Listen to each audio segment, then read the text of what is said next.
Hello and welcome to Digital Photography's i3 lecture series. It is our great pleasure to have Bob Sasha as tonight's guest speaker.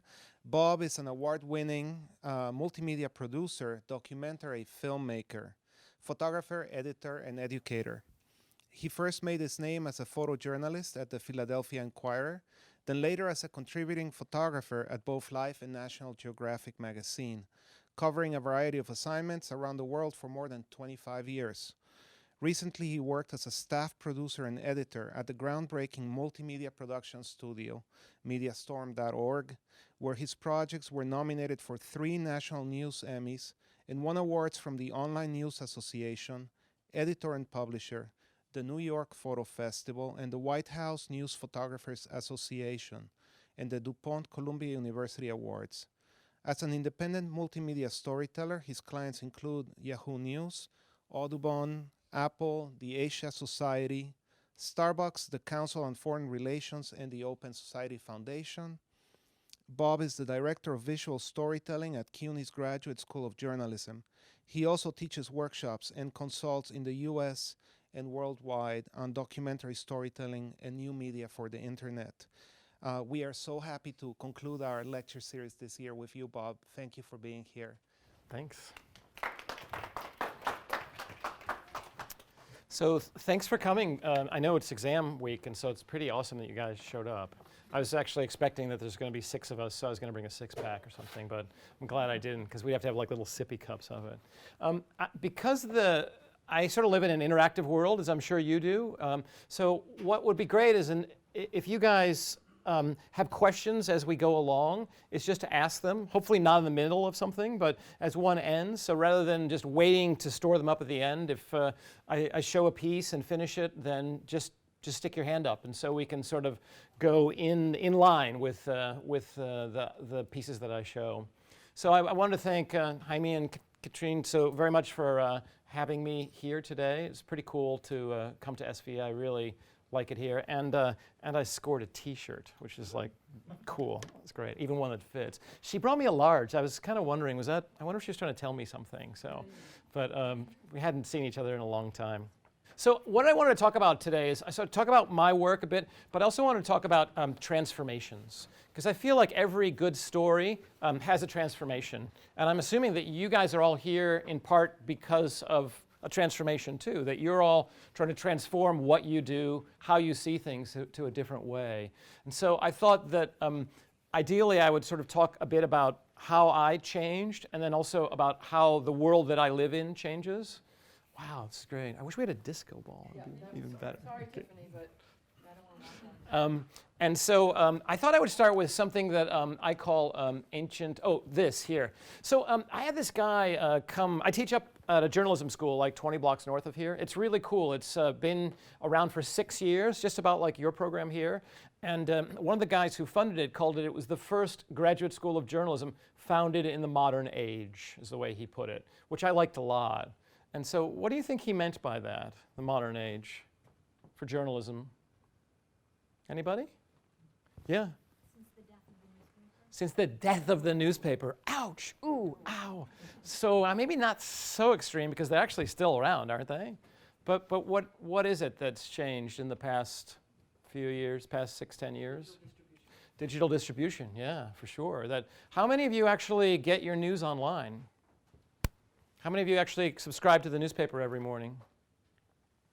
1, 2 and a half in the back. Weekends, okay, that would be half there. And I still get it. I still get it every day too. But one of the things that transformed me is that very fact of how we consume information now.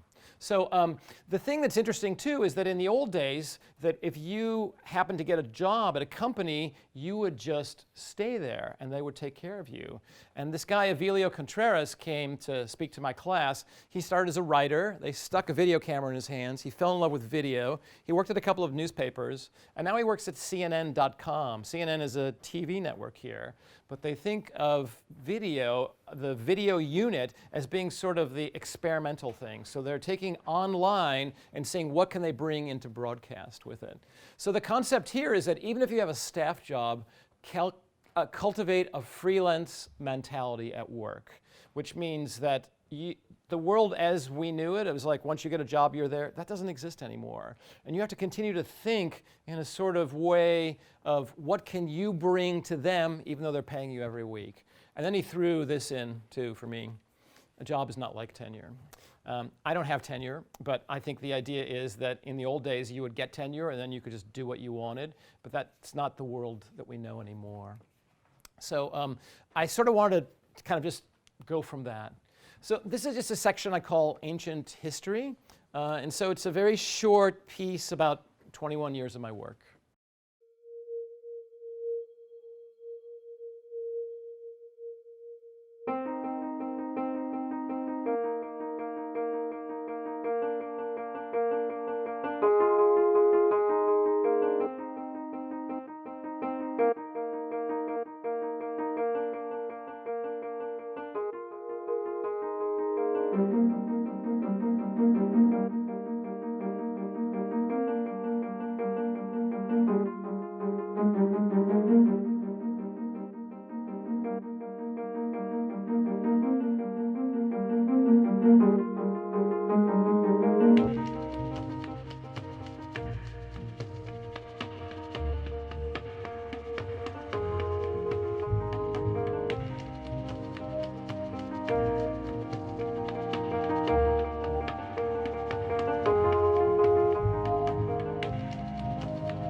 So that was sort of brings me up to about 8 years ago.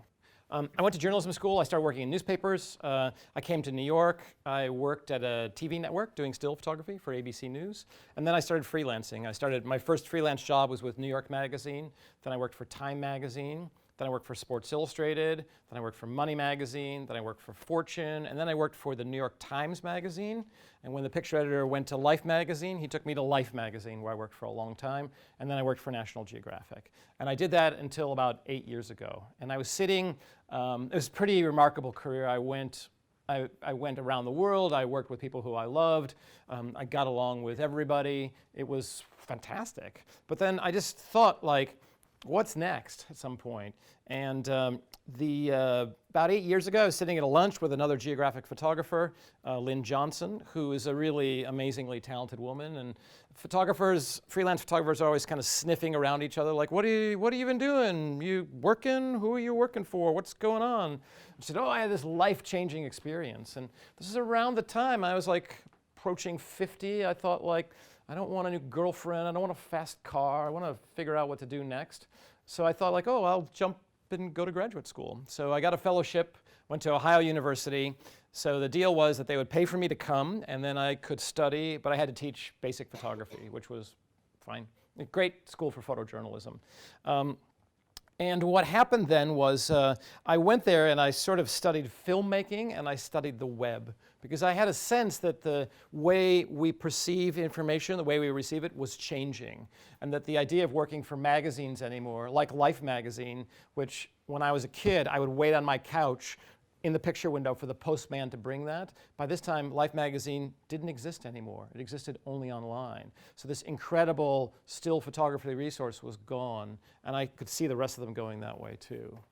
So that was pretty awesome. It was pretty scary to go back to school at such an advanced age, but I had taught myself a lot of things, and what I ultimately wanted to do was to study with people who really knew what they were doing, who did it every day. So when I got out, I went to teach at another place here called the International Center of Photography. And I was in love with multimedia at this point, completely. And I had sort of already done a number of pieces on my own. I had made a documentary film to teach myself how to do that. And when I came out, I decided there were two places that I wanted to go work. And one of them was a place called MediaStorm. So I went, showed some work to Brian Storm, who's the guy who founded it. And then I went with them to a workshop where a number of people, it's sort of like his farm team. He would bring in a dozen people and we would work with students to produce projects. And I got a really good photographer, a student, and I got a really great story. And so I made a project that was really great, and we sold it like to MSNBC right away, bang. So he said, like, do you want to come work for me? And I was like, wow, dream job, you know? So I did that for 2 years. And I moved then, we started here on 20th Street and then moved to Dumbo, and I went there, and it was amazing. Brian's a real visionary guy, because he saw that photography was one way of telling a story, but while we moved to the web, what we have on the web then is we have things that move, and we have sound, and we can add these things to photography to make them more dimensional in a way. And you might not think that that's so important because we're all photographers, but the point is that the way people are receiving the information is they want that. So you have to keep up with them or else slip away. So my first assignment there was pretty wild. He gave it to me a week before I started, and it was a project for Reuters. Reuters is a news service that's really remarkable, and the project was 5 years of the Iraq War. That was my first project. So I had to work on a project kind of bringing together everything that Reuters and ITN had produced in 5 years there. And it was amazing. It was an amazing project. And the people at Reuters were great. There was like 2 brilliant picture editors that worked on it. And it won a ton of awards, and it was a pretty amazing experience. But the piece I'm going to show you, you can imagine that war photography is pretty dramatic stuff, right? And the thing that's cool about Reuters is that instead of having white guys like me go to places like Iraq, where it's pretty likely I would get shot and killed, they used local people. They used local journalists, because they understood the culture, they understood the place, they understood how to get in and out of things. So they had amazing access to things. They may not have been the most brilliant photographers, but they were very often there. And you know, so much of news photography, photojournalism, is being there. But the project I want to show you is another project here that was actually about the financial meltdown. So I can think of nothing more boring than banking, right? And so the idea here was, after 1 year, and this was something that pretty much rocked the world, and it's still going through places like the European Community. It was really a significant event in the history of the world. So they came to us again, and since I had done well on the first project, the war, they said, like, we'd like you to produce this project.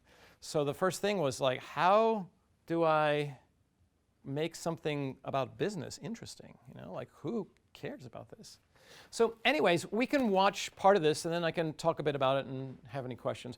Anybody have questions about the geographic work, the ancient history, before we go on? No? Okay, let's watch this then. So this is a year in the financial crisis.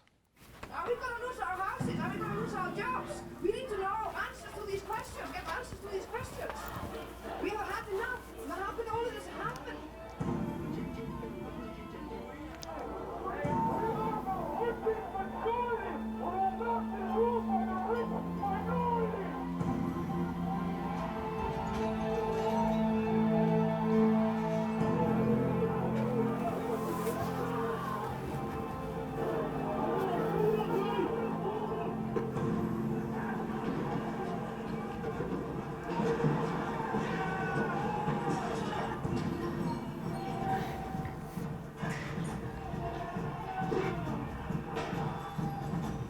No matter how you look at it, you have to say they were asleep at the wheel. Well, they didn't do what they should have done. And the country, the world, has paid a high price.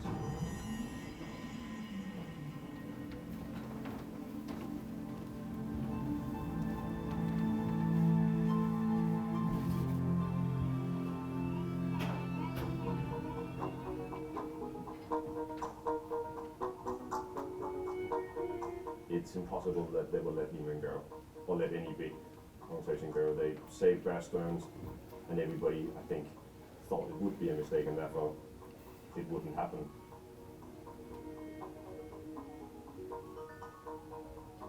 It was a very anxious moment from the tube to the elevator and then to the building, basically into the floor and to the desk.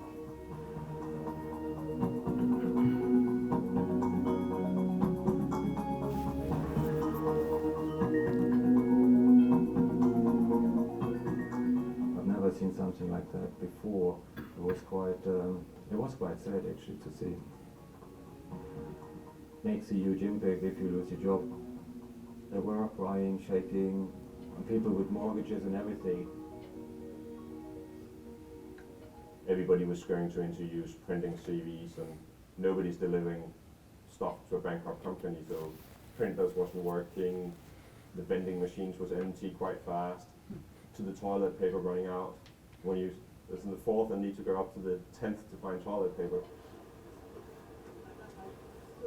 This means the company ceases to exist. And I guess that's all I can say, right? And what about the others? They'll be going out in a few minutes, I think. Do you think there's going to be very many? I think it's going to be all of us. Говори честно, нам не дали такой возможности. Законом не дали.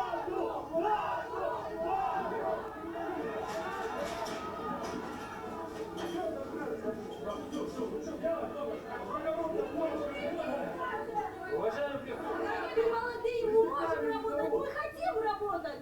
Дети голодные, вы посмотрите, мне 25 лет, у меня ребенок. Я хочу работать. Я хочу, чтобы мой ребенок нормально ел, нормально кушал. А он это не может, понимаете? Приходим в магазин. Station 26 and Hope City Firehouse at Trump. Are you, Faustino? Okay, first of all, does Aida know why I'm here today? Que si sabe por qué está él aquí hoy. Yo sé que ¿cómo se llama? Que tenemos problemas con la casa, pero que para eso estamos pagando abogados y que el abogado nos dijo que no tuviéramos pena. A lot of the mortgage foreclosures, they seem to be families with children. They wait till the last possible minute in some instances because they got nowhere else to go. Even small children a couple times have asked me, why are you taking our house away? Está más preocupado de nada. Okay. Okay, tell her not to get up, okay? Dice que no se preocupe por las pertenencias de nadie, no se preocupe de nada, que nomás preocúpese por su salud ahorita. Pero que el muchacho tiene que irse para Ohio y ahí ve las cosas de sus niños, la leche, sus tachas y todo.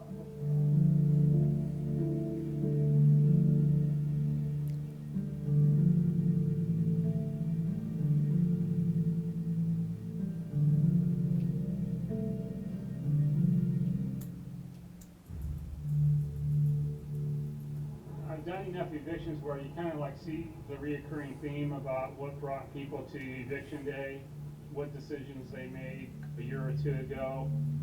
I don't know what the right word to use, deceptive financing, or they got involved in financing that they weren't aware of. And here we are, a year or 2 years later, where they're overwhelmed and they never really understood what they were getting into. Of course, you could say that they made their own decision. All that stuff is probably true, but at the end of the day, it still results in an eviction for me, no matter how they came to be there.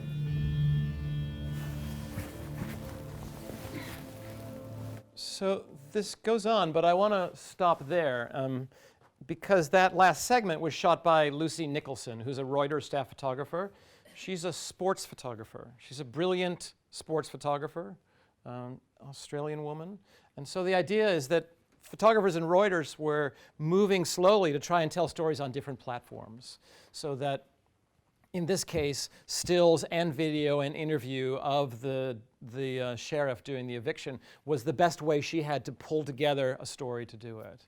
And so that's how that part came about. There's several other pieces in here done by Reuters still photographers who are gradually, at that time, were gradually trying to figure out how do we move between video and multimedia and still do stills for the network. Reuters is really good because they have very forward-thinking people thinking what's next, what's going on next.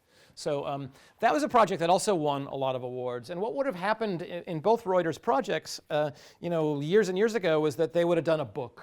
They would have done 5 years of the war, let's do a commemorative book. And we can give that book to everybody and it can sit on their table. But the thing about the book is that it would be really beautiful and beautifully produced and it would reach how many people? And then the first week these things launched, they reached the number of people who would see the book times 250.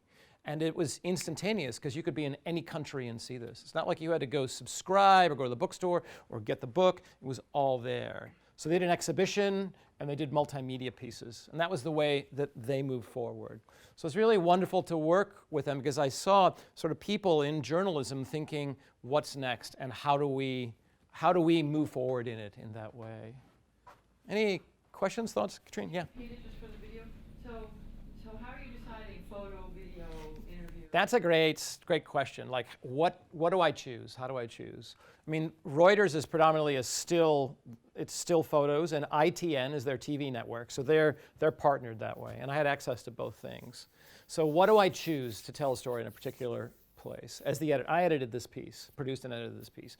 And the answer is I choose the best material, whatever is strongest. Sometimes I'll choose something to go from one end to the other, like the previous picture of the clouds, really wonderful still, that sort of just is, it's kind of metaphoric of the whole financial thing. But for the most part, I'm looking for the best material that moves me through a story. And how do you put this together then? What comes first? So the process is that Lucy had interviewed the sheriff in the car and other places. So we transcribe the interview and then we cut it up and create a narrative out of it. And part of that is the reason that's kind of hard for me as a still photographer to absorb, but it makes sense. And it's a kind of formula. So if you ultimately, when you're doing multimedia, you want to have like great audio and great photos, right? But what about if you can only choose one? So would you choose to have great photos and crummy audio, or would you choose to have crummy photos and great audio? Which would get people to watch your piece more? Any guesses? How many think great photos? Okay, come on, aren't you guys photographers here? Okay, so the truth is, the formula is that crummy photos and great audio still is a documentary, but great photos and crummy audio is trash, and no one will get to the end of it at all. So that's why the audio is the most important thing. Part of the reason is the way we perceive the world is predominantly through our ears because there's less energy expended in it. To cache pictures in our head takes a lot of brain power, and our brain is often trying to save energy in that way.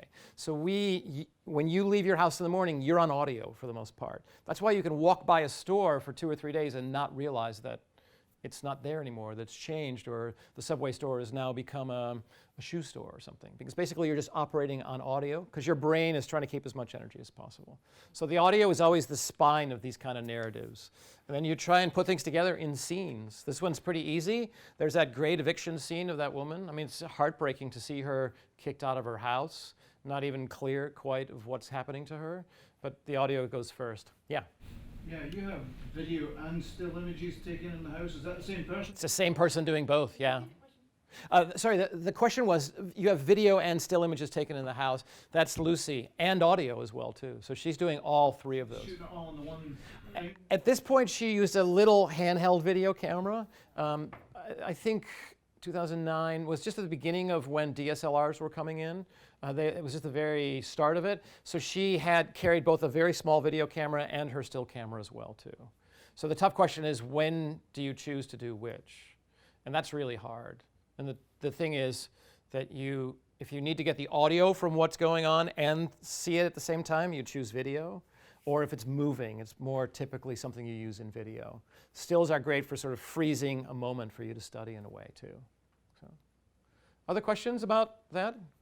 Yes? Yeah, when you do a documentary, a lot of times you get a lot of footage, and the story you look for is not really there, but you get a more dynamic story.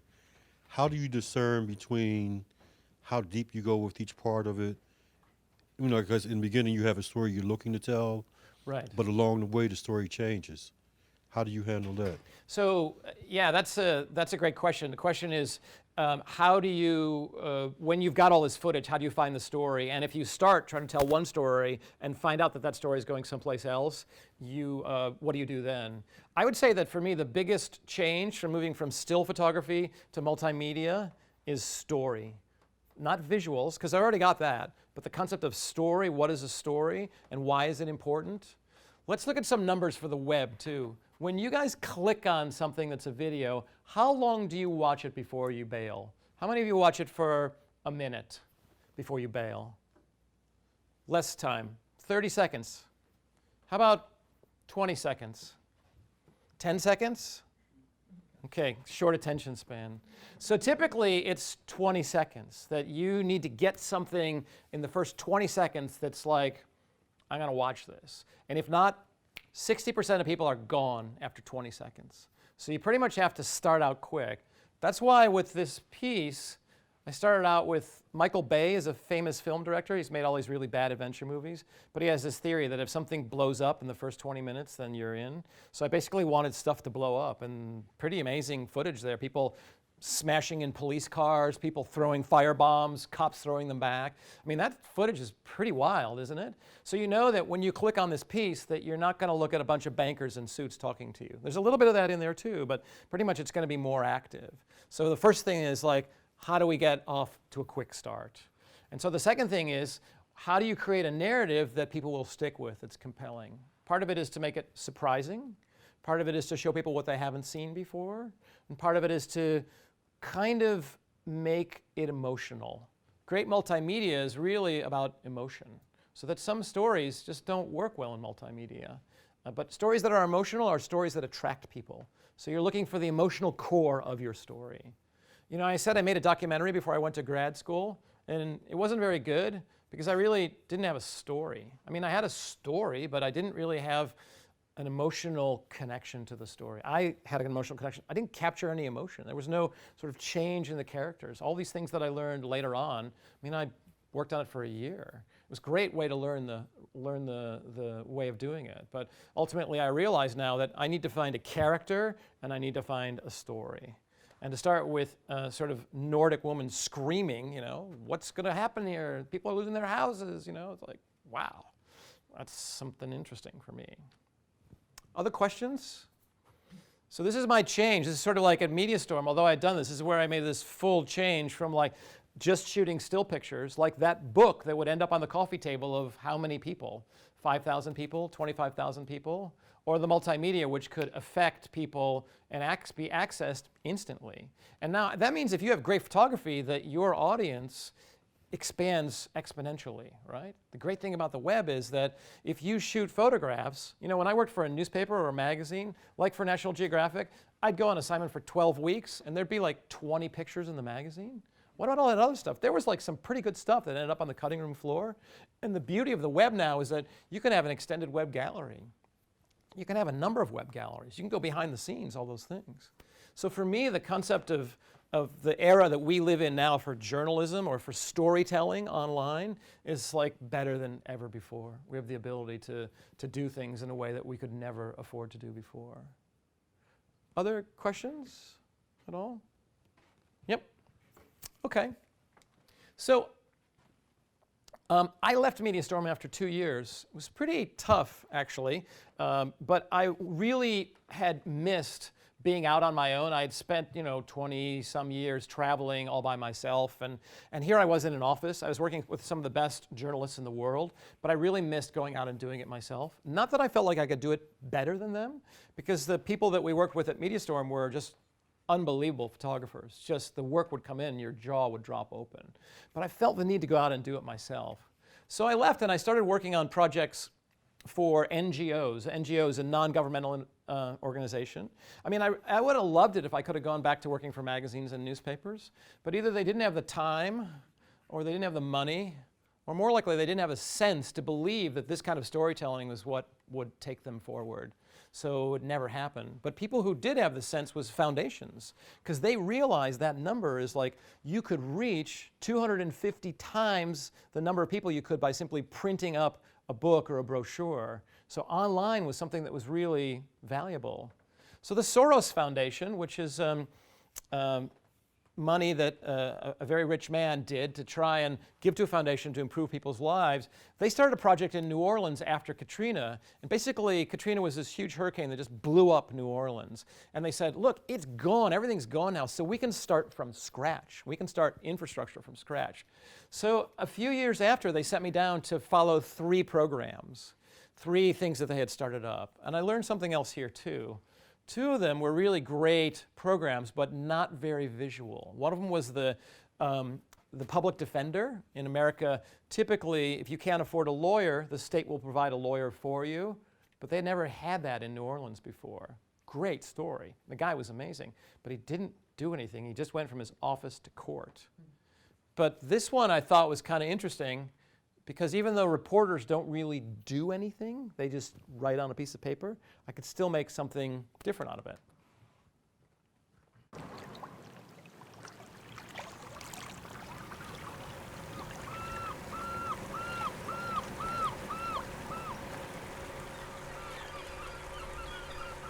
These people have no face, no voice. These are people that you don't read about in news reports, you don't see them in pictures.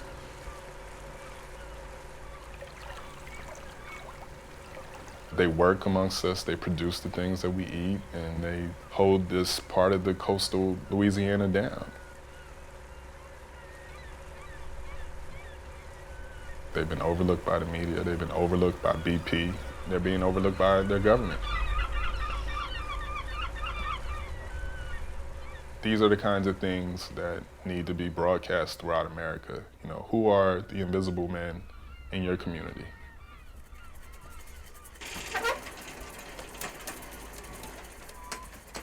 And now you have this big oil spill.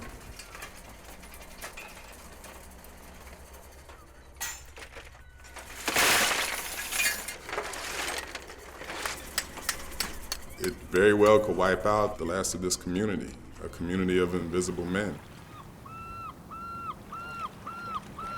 I'm concerned about the protection of vulnerable communities, minority communities, African American, Latino, non-English speaking communities. Well, I understand this is this marina in this area in particular is a place where historically African Americans have come to fish. This is all African American down here. This is all good mean. All right. These are the people who are least resourced. to be able to deal with disaster when it strikes. Without journalism, then you have to depend on the word as it comes from the authority figure. It takes media to continually probe and probe and probe and probe until we can find out these answers, and the community has a right to know. An open society is one where everyone sees each other equally and is able to interact with them. You should have the same awareness about me that I have about you, because I live with you, we all have to live together. Bringing light to these communities, I believe, does help foster a certain dignity that is deserved. These are all things that every American citizen should be concerned about, because it affects us all one way or another. And so, when you said it was like the death of newspapers, maybe it was the death of newspapers printed on paper, but it's not sort of the death of journalism, because it's even more important in this age that we're connected to each other, that we do that. And the way for me to connect with each other is by doing it online. So that's how that worked. Brenton Mock works for a website. He doesn't work for a newspaper. And since that time, does anybody know what happened to the newspaper in New Orleans? It was a 7-day-a-week newspaper. It's now printing, I think, 2 days a week, and it's moved completely online too. So this is the sort of future of the way they're telling stories there. So if you have online, you've got the ability to show lots of photographs, but you also have the ability to show video and audio. Why wouldn't you to tell a story? Why wouldn't you? I remember the first time I saw a thing from the Washington Post that had pictures of Obama. He has a really great personal photographer. I'm just going through the slideshow. It's like, I can't hear anything. I'm just turning up my speakers, because what happens is there's an ad that plays before that, which is some amazing ad that they spent $250,000 to make, which has got singing and dancing and beautiful color. And then you come to this photographs on screen, nice pictures, just dead, because there's no sound. Because we're primed now on the web to understand that, to expect it in that way. So what happened then was that I started to get better and better at stories, and one of the things is they had this campaign, and the campaign was called Stop Torture in Healthcare. And I thought, like, wow, that's pretty intense. So they hired me and another guy, Scott Anger, who's a filmmaker, a photographer, to go and do these. But I thought, like, stop torture in healthcare, no one's gonna click on that. So instead what I did was I tried to find a more universal theme for them. So we sort of fashioned these 3 stories around the concept of pain. And pain is something that we all feel. I mean, I've never been tortured in my healthcare, but these people have. But I tried to bring them around to something that was more about a universal connection in that way. I'm going to show you a little bit of this. Some of it is a bit painful, but and then we can talk about it. Any questions about the previous story? Yes. When you're saying you were looking at those images of the Obama slideshow and everything else, previously people always tell me, like, if you have a slideshow and it's just pictures, to leave audio out of it, because mostly people are listening to music while like roaming around on the internet. So well, but they had turned it down because it starts. One of the reasons why video is so popular online, or things, and an audio slideshow is video. We'll just call it video, right? Is that the website gets its most money from a video ad.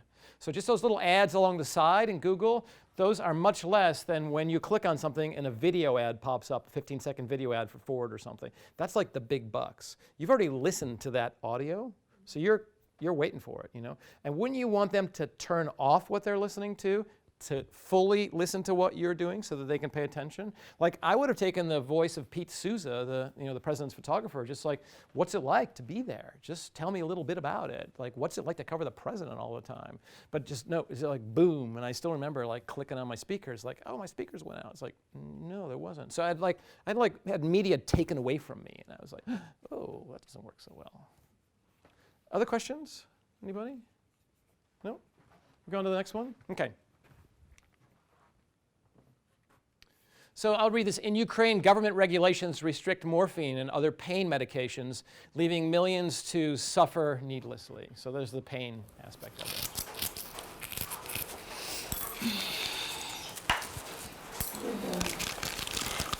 Ты Ну, не стани только, потому что когда ты стонешь, у меня вообще все с рук валится, и не смогу сделать ничего. Понимаешь, у меня руки трусятся, я не могу ничего делать.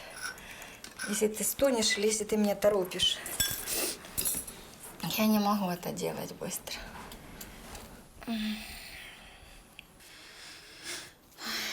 А так мне очень больно каждый день. Мне трудно самому колоть. И тоже, видя, как я мучаюсь, сама страдает.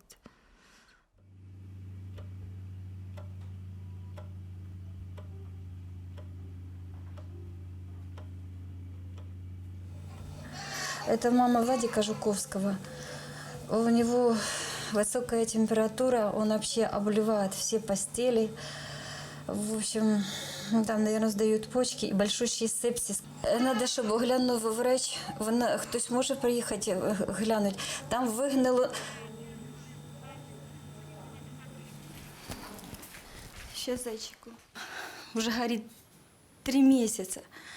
Никто не приходит, никому до этого дела нету. Никто не посмотрит на эту рану. Всегда надо тащить за веревку. Придите, посмотрите. Вот, это вот кругом Влад.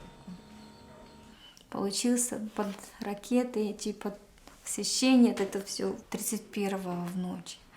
Видите, он родился 31-го, 9:30 вечера 82-го года, но я записала 1-го 83-го.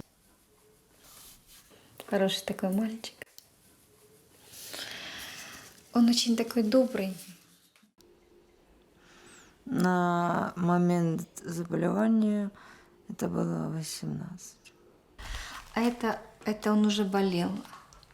Это он уже болел, очки носить стал, и его разнесло очень.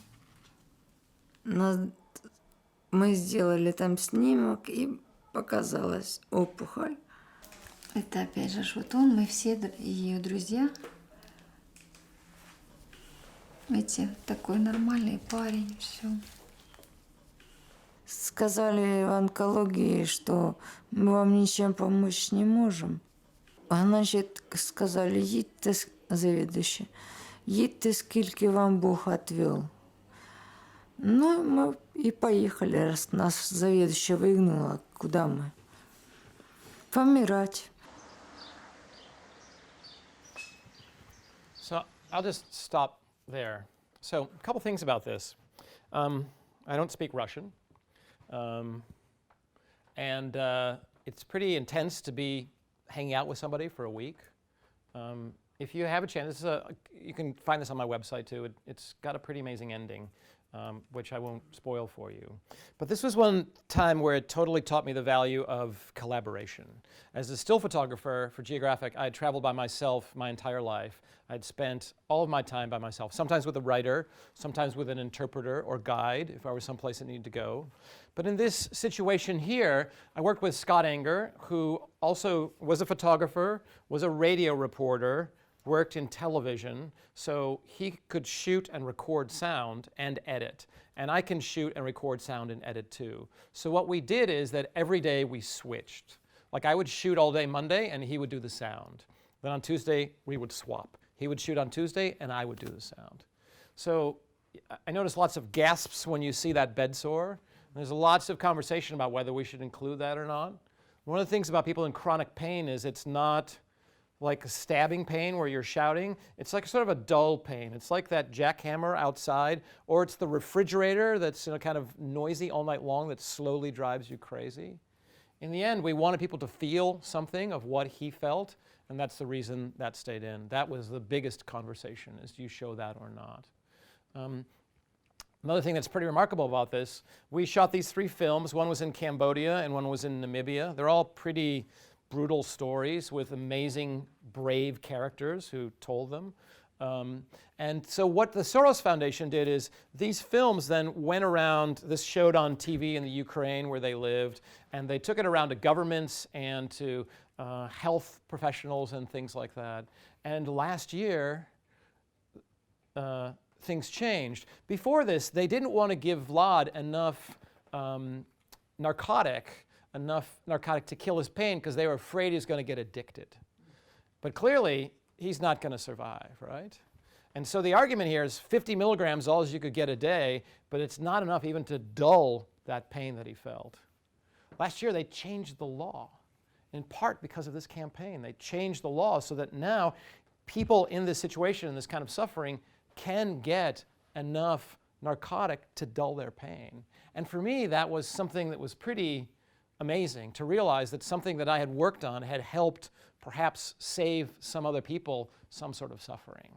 So that was a pretty remarkable experience for me on that. So you notice that I've gone from still photographs now to all video. And another thing that's changed too is that I use the same camera I've always used. I shot video when I started teaching myself using a video camera, but you all know now that every camera has high definition video in it. And the other thing that's really remarkable is that this, which has totally changed our lives, also has HD video, 1080p. This is high definition video camera right here in my hand. So you all have the tool now. In the past, you'd have to pay $40, $60, $100, $250,000 to get a camera. Now it comes in your phone, or it comes on your Canon or your Nikon. It's already HD video. So everything that you've seen here shot in video has been shot with a Canon still camera. Sounds a little trickier, but that's how things went together. So any questions about this here at all? About how we did it, or how we found him, or Katrina? How did we find him, since I don't speak? Yeah. So one of the things we did is that for Soros, we wrote something called character identification. What you're really looking for is someone you can kind of, connect with, feel with. And a guy in this part of Ukraine had interviewed lots of people who were having chronic pain. A lot of people, he ran a hospice, which is basically to make people more comfortable before they die. And he had interviewed probably a dozen people. We had the interviews translated. And a lot of the interviews were really touching, but they were of older people, older from 50 to 80. But Vlad was 18. And I just thought, like, wow. I mean, if you're 80, it's a pity that, when I'm 80, I'm not going to want to die. But I'll have had a good run, I've had a good life. But when you're 18, that's like, wow. So right away, it was like, boom, we went there. So we went to the local people, the local organization, and that's how we found Vlad. We arrived the first day, and we had to convince him to let us hang out. That was pretty scary, to go all the way to the Ukraine and convince him to let us hang out with him. Yeah, we said we'd like to spend as much time as we can. We'll be here most of the day, and we'll go away and want to go to the doctor with you and do as much as we can. And so that's what we did, and they were great. I remember holding the mic because I was doing sound that day, and we were sitting down having this translated, and I thought, like, what are we going to do if he says no? And luckily, Vlad spoke a little English, and we got along well with him, and we got along well with his mom, too. And so they said, sure, when do you want to start? We said, how about right now? What are you doing? So that's how it started. Why do you think they agreed? Why did they agree? I think his mom thought that she could get him more help. I think she, at this time, hadn't really embraced the idea that her son was going to die, and that she thought if she got more attention on him, that perhaps she could make him live. Our interpreter was a doctor, which was very interesting because she could tell what was going on with him from a medical point of view. And I think basically she wanted her story told. I think she wanted the concept to be, she didn't want somebody else who was doing it to make the decision. Yes, question? I just wanted to know, what did you actually tell Vlad and his mother? What did we tell Vlad and his mother? The question was, sorry, we'll wait next time. What did we tell them? We said, we're from the United States. We're making a series of films about pain, which is true, and we'd like to spend some time here. We'd like to spend some time telling your story and showing it to people on the web so that other people can perhaps not go through what you're going through, that we can try and get some laws changed at it. That's what we told them. There was no pre-production advance person? You literally just went to their apartment that day? Well, there was pre-production because we looked all the interviews. The problem was the local charity, the local hospice, was very protective. They didn't want these sort of Americans coming in and just bugging them. My God, he's tired. He gets tired all the time. His mom's exhausted. She spends all her time taking him around. We don't want to add any more burden to it. So that was it. I mean, there was no other way to do it. That was it. Pretty scary, eh? Well, but what you're saying is that your advanced people checked with the local charity, and then they cleared it, and then you made your introduction? Let's see. Soros funded the local hospice guy. He's later on in the film, he comes in. So in that way, they were able to reach out to the people who they funded, because basically they fund this kind of work already, Soros. So they're already doing this work. There was a little bit of a welcome mat. I think, yeah, you want to always find your subject from somebody else. Like if we haven't met, and if I just said I'd like to hang out with you for a week, you think like that's really weird. But if actually I was friends with your best friend who said like he's actually a pretty okay guy, it's much easier to come in that way, you know. And look, here's some of his work, and here's what he does, and here's what he wants to do. I think you're more receptive to it in that way. So I can't remember if I have ever just asked somebody on the street. I think less so. It's much harder. I have done that, yeah. But basically, I spend enough time with them to get a sense of what I'm about, to make them feel comfortable. And what equipment were you using for the audio? So the audio, okay, so we have this little system is that the person who records audio has a boom, and I've never used a boom before, which is a mic on a big stick, and then we would wire Vlad or his mom with a wireless microphone. And then that would come to a small mixer, it's about the size of a hardcover book, and then that would go wirelessly to the camera. So it's plugged into the camera. One of the problems with the new cameras is the audio is really bad. It sucks, basically. So we're using basically a couple of $1,000 sound system to feed the camera in a way. We turn the camera down. Camera has really bad audio, but if it's turned almost to off, and like my mixer has $2,000 preamps in it, so it's using these amazing preamps to feed something that's nearly off. So the sound quality is good, and we don't have to worry about matching up the track either. I have to carry it around. It's a bit of a hassle. And now when I work with other people, collaborate with people who they don't care about sound, it's like, I don't want to do that. It's like, I'll do that because, again, remember what I said, great pictures, bad sound equals trash. So I'm really always super concerned about the quality of sound. Question. Was there sort of conflict? Did she know that your translator was a doctor, so it was like she was reaching out to him for help? It was a her. I mean her, sorry. Of course, they talked all the time. But I mean, there's only certain things. It wasn't like it was a question about a diagnosis. She just needed more narcotic.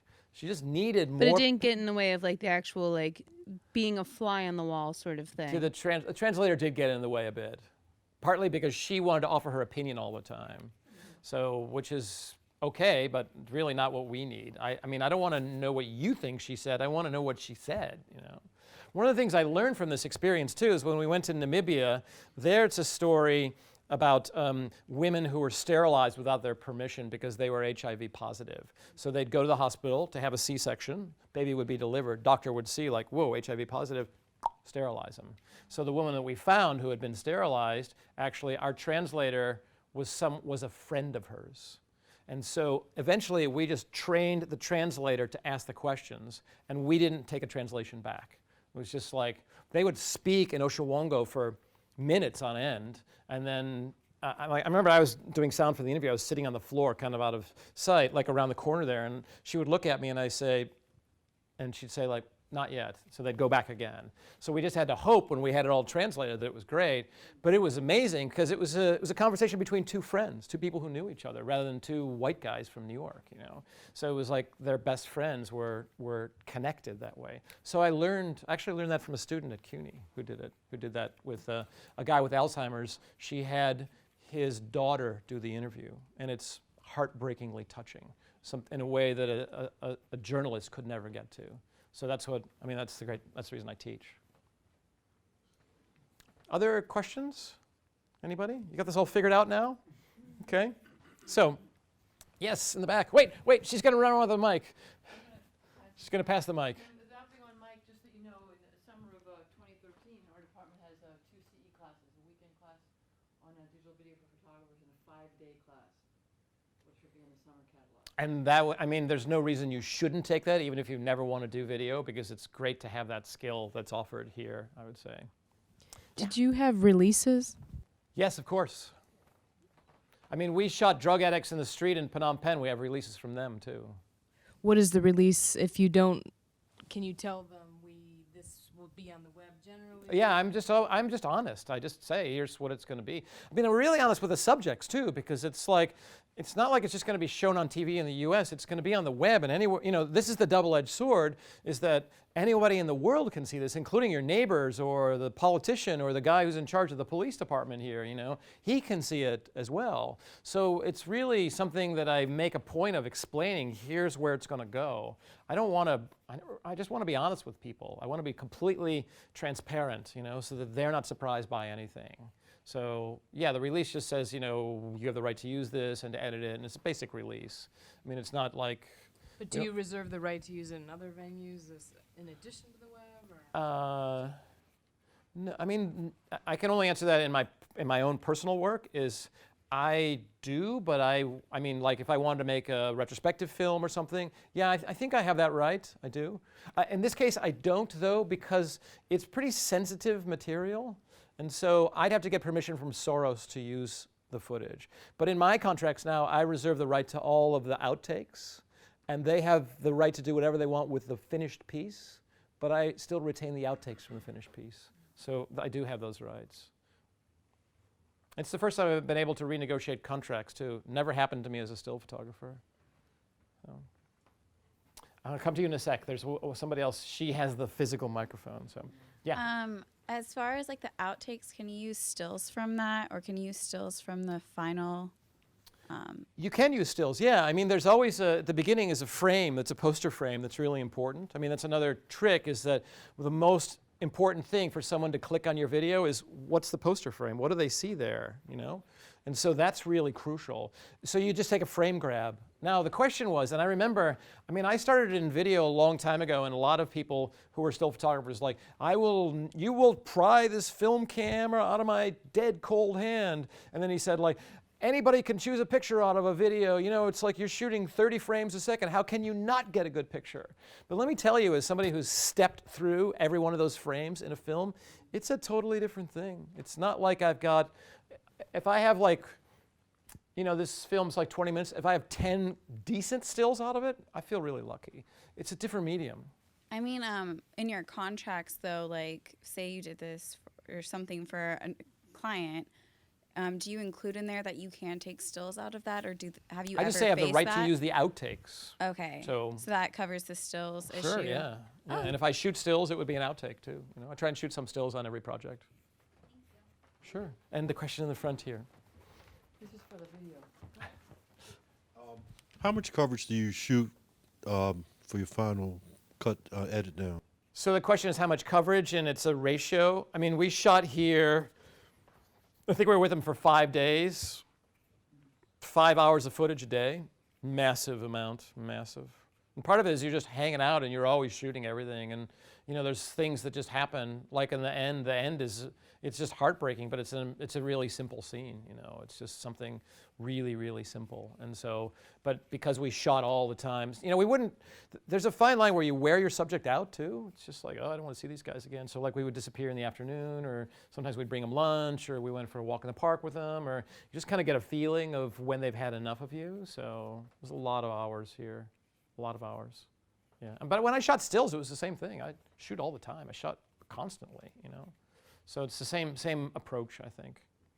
I'm trying to get the trick here with video is, and it's something that won't be a surprise to you guys, but it's like I teach at CUNY, which is a journalism school, and we don't have a, you know, you can't get a degree in photojournalism there. You just get a degree in journalism. So most of the people who come there are some talented visual storytellers, but a lot of them are like word people. And their idea is like you tell the story in the words and you don't, and the heck with the pictures. That's what B-roll means. B-roll in my class means bullshit. You just slap up on it. And what we're trying to do is to create a scene where you get when you see what she says, like she's talking on the phone, you know exactly what's wrong with him, right? She doesn't have to tell you what's wrong with him. She's trying to get a doctor to come to the house. You capture that scene, you know it because you're there at that time. And that's what you get from spending a lot of time with people. And that's true whether it's stills or video, I think. Katrine. So, I mean, a lot of photographers can't edit their own work. That's why there's photo editors. Yes. So, but if you're shooting and if you're there, I mean, where does that perspective come from? I mean, don't you need an editor? Yeah, and I mean, that's a great question. It's about editing your own work. So the way Scott and I did this is that we shot 3 pieces. He edited one, I edited one, and we hired a documentary editor to edit the third. And let me tell you, I finished the documentary piece. I did the color grading and the sound mixing, and she did it in much quicker time because she's a pro. It was awesome. I mean, I learned so much from her edit.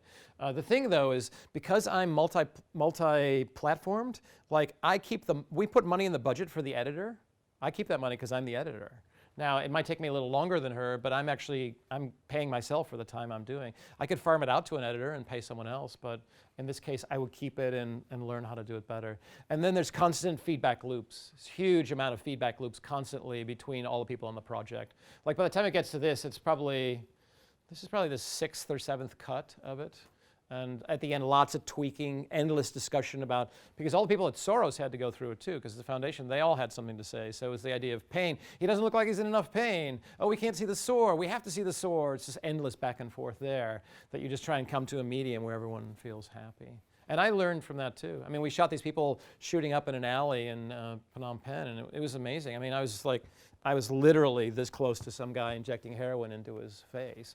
And then when we used that, they said like, well, we're not going to use that. And I said, why? I said, because everybody who's in this business knows what it looks like for somebody to shoot up. We call it junkie porn. So the point about it is not that people shoot up, but the point is, how do we get them to not do that? How do we get them out of that? That's the point of the story. So that to me was like, wow, that's amazing. I never thought of that. And so I was very happy we cut that. That made sense that way. Anybody else? I have one other quick piece to do. It's happy, and it's from this Yahoo series.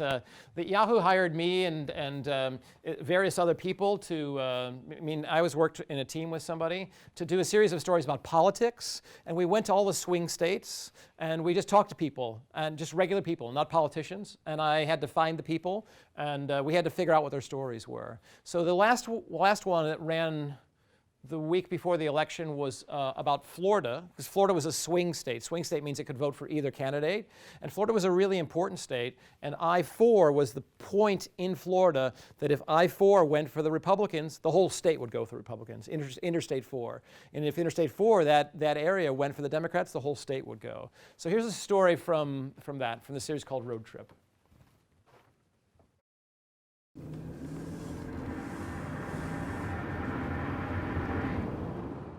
I'm sure when they think of what I do, they're going to think I'm on drugs, I'm a single mom with like 10 kids, I'm living in a cardboard box somewhere. I don't know what the hell they're thinking, but I am none of those things. I've been registered to vote for 7 years, and I have never voted.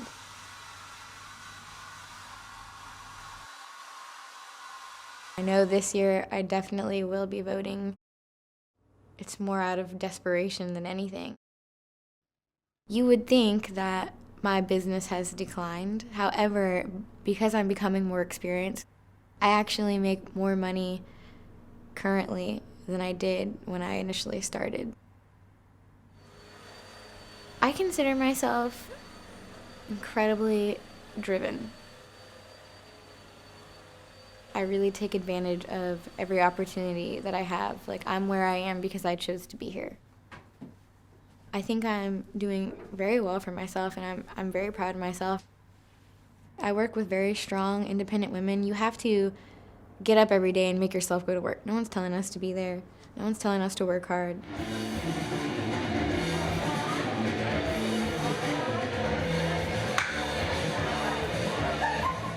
I'm living a version of the American dream. It's not like the white picket fence. I have everything I want. It's just kind of a different way of achieving it. I just really do not want to see the regression that we'll find if we have Romney in office.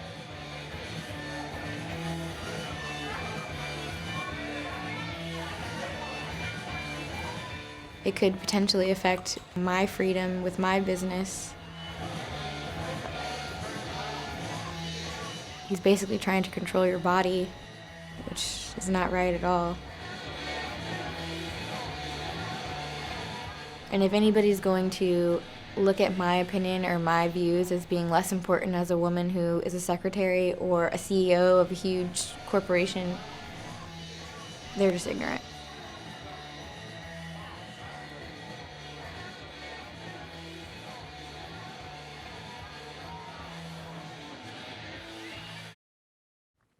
So,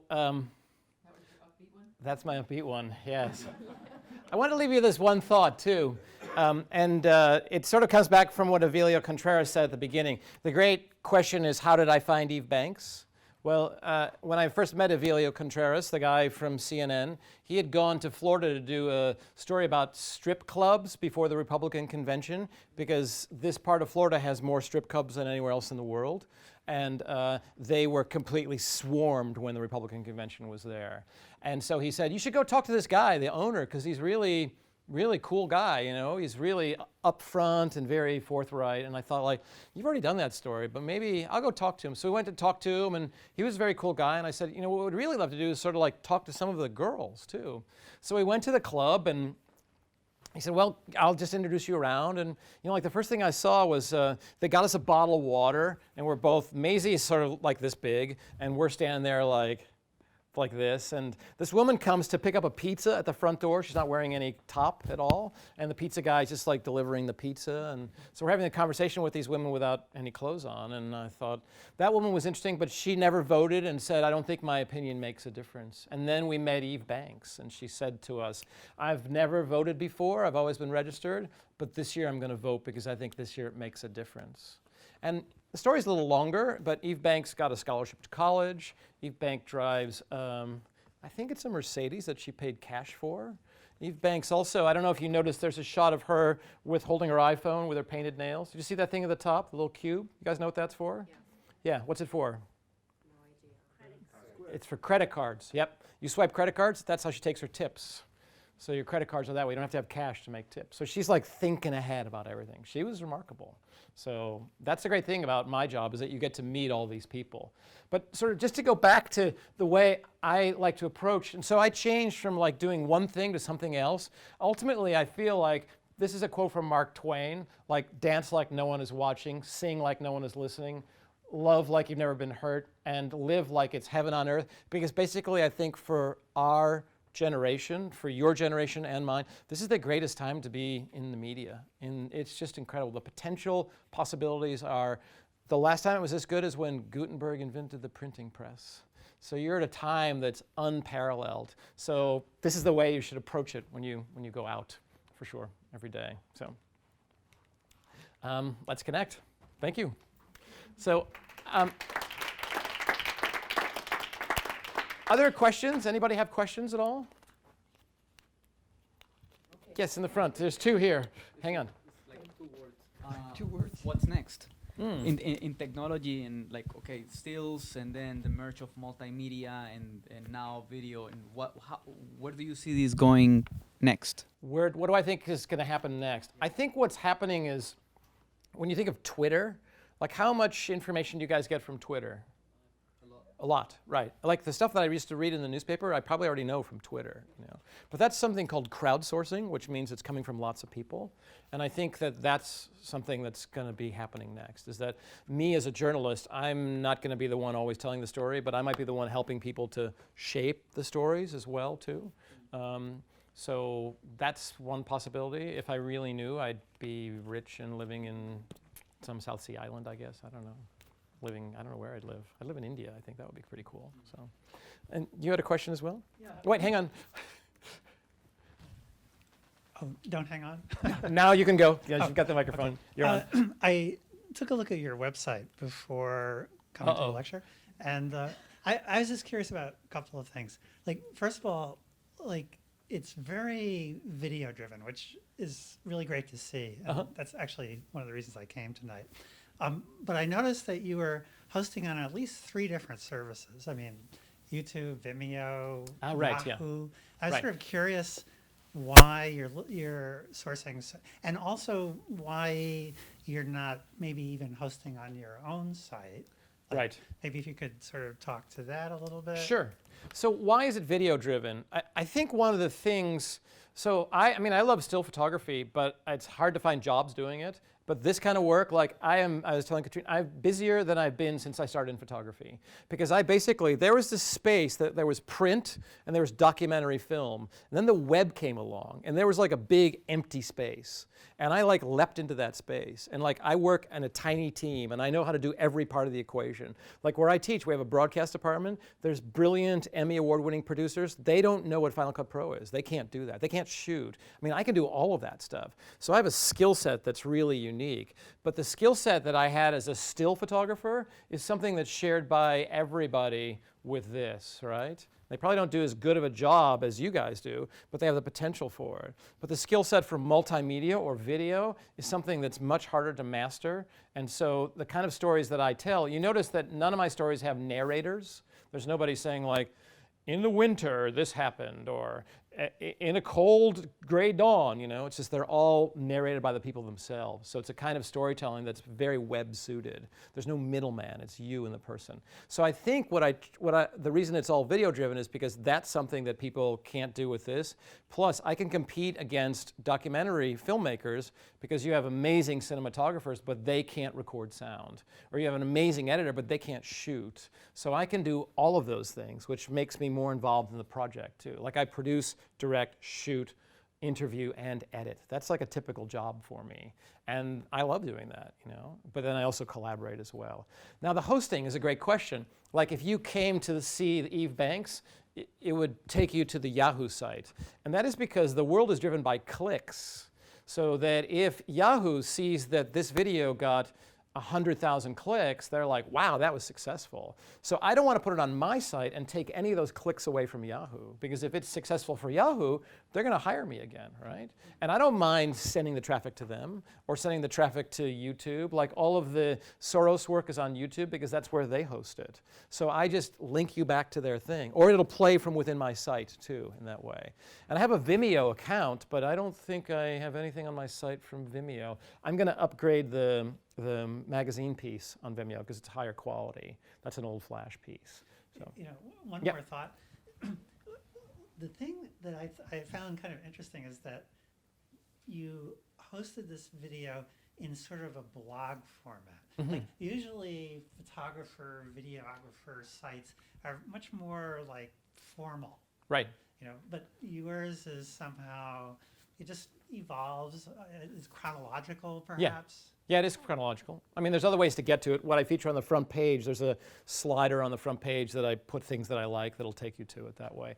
I think it's the sense that, and that's by design, by the way. And how did I do the website? This is a really great question. It's a WordPress template that I bought for $40. I tweaked it. You know, I changed the background, I changed the size of the columns, but I didn't spend $100,000 on my site. I spent $40 and then drinks for a WordPress guy that I know to help me tweak some things. So it's pretty much off the shelf site. I want it to be more informal. I wanted people to go through like they were looking at a blog. And I think that suits more the way information is. I don't want it to be it's my portfolio, but I want it to be more chatty, more informal, more sort of let's talk about this, or there's like behind the scenes things on it, or there's even work that I like that other people have done on there as well too. So it is more of a blog. That's what I feel the web is more about. It's more about sort of having a community too. And I'm active on Twitter and on Facebook too. So that, I mean, I have a lot of followers on Twitter for that, and I love that because I get to see great stuff that people tweet, you know. Does that make sense? Yeah, no, that's good. Thank you. Sure. Anybody else? The secrets to multimedia? Yes. Hang on, wait, she's going to give you the microphone. Yeah, I know I'm irritating everybody, but I'm trying to help the editing group. That'll be the last question. Jobs. How do you get jobs? Let's see. Let's go here. How do you get jobs? Hang on, let me go all the way back through these. This is how you get jobs. Pretend you're a freelancer.